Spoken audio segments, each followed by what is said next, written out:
Carrick's United just broke the Premier League in 4 months. Ahmad. Beautiful. Ahmad across and Burmo. That is wonderfully worked.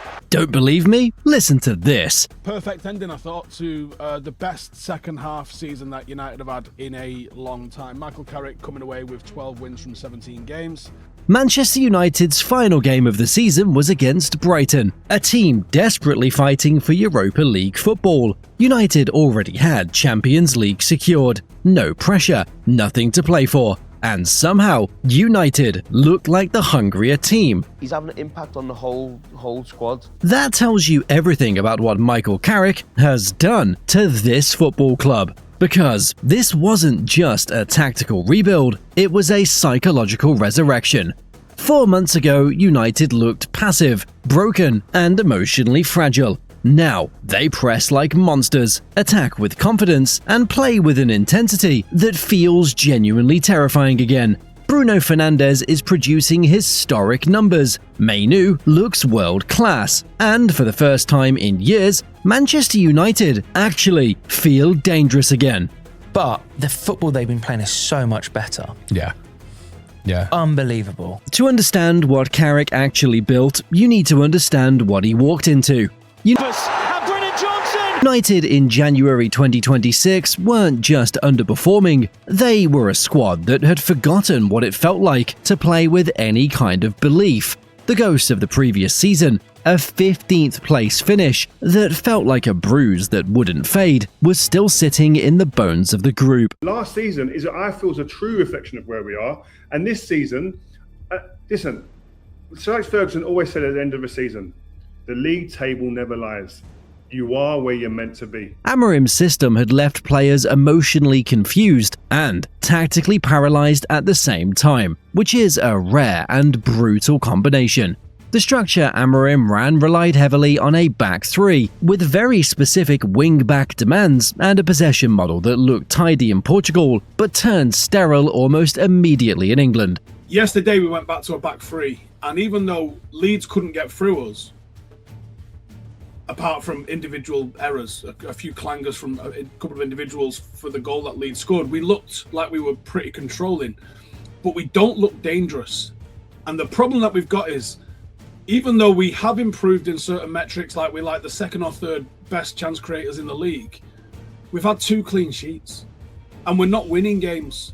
There was no vertical intent, the pressing triggers weren't clear, the players didn't know when to go, when to hold, or when to press. So, they hesitated, constantly, and when players hesitate at this level, they get punished. We need obviously people to be very, very aggressive in the moment of pressure. We need to get the moments of jumping, because if not, the midfielders get every time under load. What made it worse was that the squad wasn't bad. The players people were writing off weren't bad players. We keep creating chances to score. We're not able to score as many or as much as we wanted, and I think we have to be more in control in certain situations. They were talented footballers operating inside a structure that suffocated them.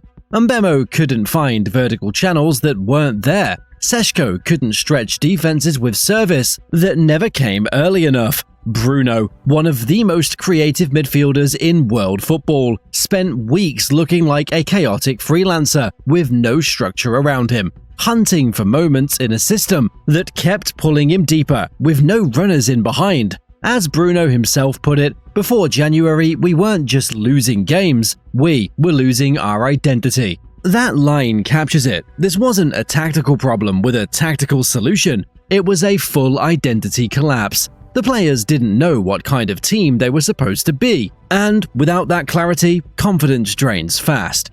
Carrick inherited 4 months, a squad with ability it couldn't access, and exactly 0 margin for error. What he did with that is what the rest of this video is about. The first thing Carrick did was simplify, not dumb it down, simplify. Michael's done a great job. He's kept it pretty simple. He's put Harry Maguire back in, Luke Shaw back to left back, and put Mainoo in to complement Casemiro. He ripped out the sterile possession framework and replaced it with something direct, vertical, and aggressive. Fast combinations in the middle third, wide overloads that force defenses to shift, and shift fast. direct counterattacks the moment possession was won, with runners already moving before the pass was even played, and synchronized pressing triggers, everyone knowing exactly when to go and what the press was designed to win. The summer signings suddenly made sense. Mbemo, who had looked isolated and underused, now had defined channels on the right and the license to go early. Seshko had forward runners beside him and service that actually arrived into his movement. Cunha, operating between the lines with that unpredictable energy, had teammates who were now in positions to combine with him. Bruno was no longer doing everything alone, so he stopped trying to. Carrick moved Bruno slightly higher, tucked him closer to the attack, and gave him runners he could trust and pressing cues that finally matched his natural instincts. Bruno stopped trying to control the entire game by himself. He started making faster, more ruthless decisions, and the assists started flowing. In Bruno's own words, "Michael didn't give us instructions, he gave us our confidence back." The most revealing subplot of this entire turnaround is what happened to Kobbie Mainoo. Amorim's regime had actively tried to sell him for Conor Gallagher, a player who would go on to represent England at the World Cup, nearly sold for a midfielder who would have competed with Bruno for the same position. Carrick shut that conversation down immediately. He didn't just play Mainoo, he built the midfield around him. Has Carrick improved any players? Yes, Mainoo. He has to take credit for Mainoo because he's picked him. He has improved Mainoo.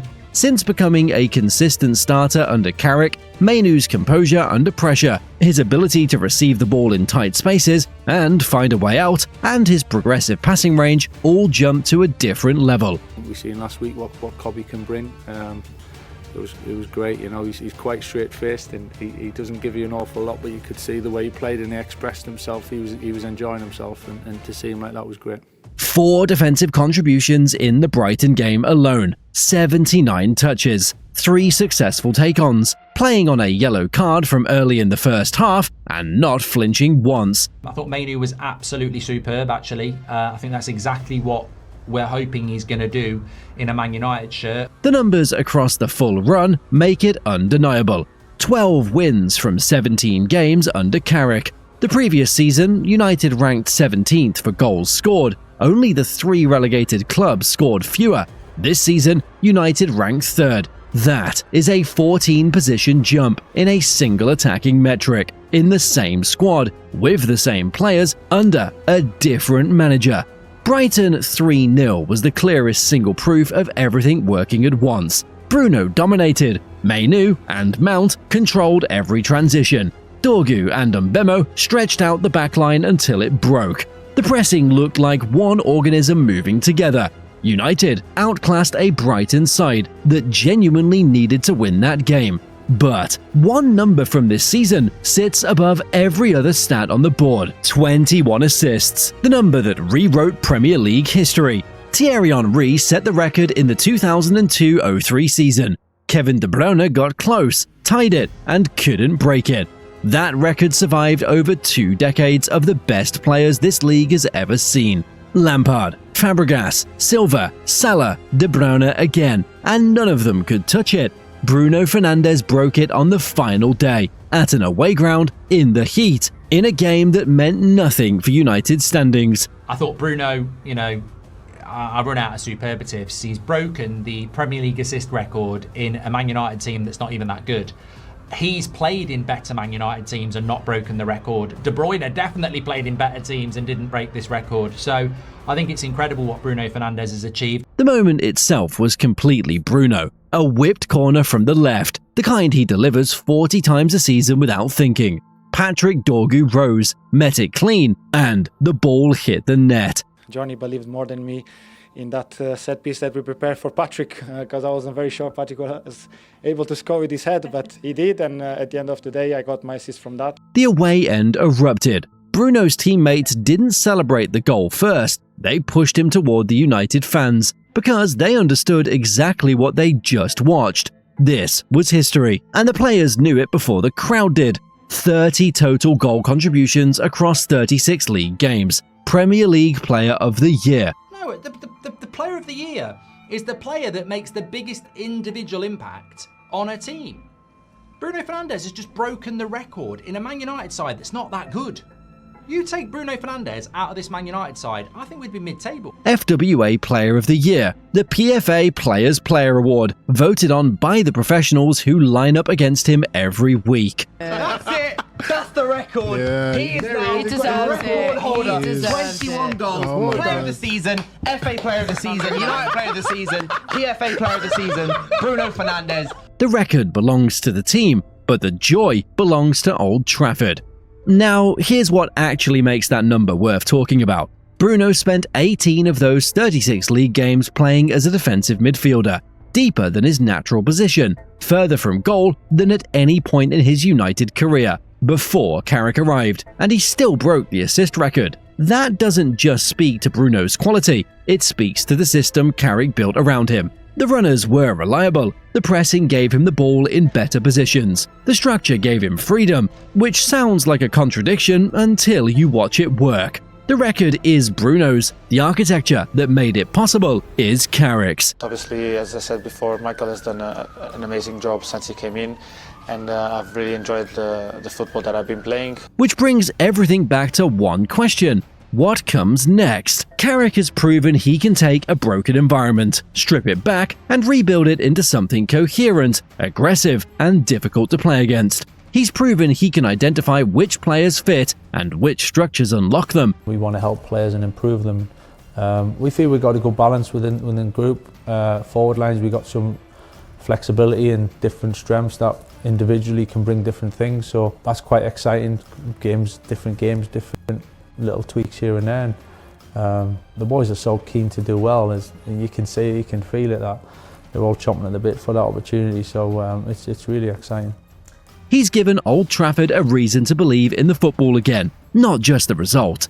But the summer is where this either accelerates or stalls. The midfield still needs a specific profile, not a destroyer, not another combative six who wins tackles and recycles sideways. United need a conductor, someone with 90% passing accuracy, elite press resilience, the ability to scan and dictate tempo before the press even begins. Someone who protects Bruno's creativity by controlling the game in front of him, rather than just competing for the ball. Carrick played that role himself at the peak of his career. He knows exactly what it looks like. The recruitment has to find it. They did that with Carrick back in the day. He was a proven centre midfielder for Spurs, and then they signed him and it worked, and I think they've done it again. So like for Man United, I think if I was them, I'd be looking at the teams of Bournemouth, Brentford, Brighton, and trying to pick up players from there rather than go abroad again. Get this summer right, and Manchester United enter the next season as a genuine title conversation.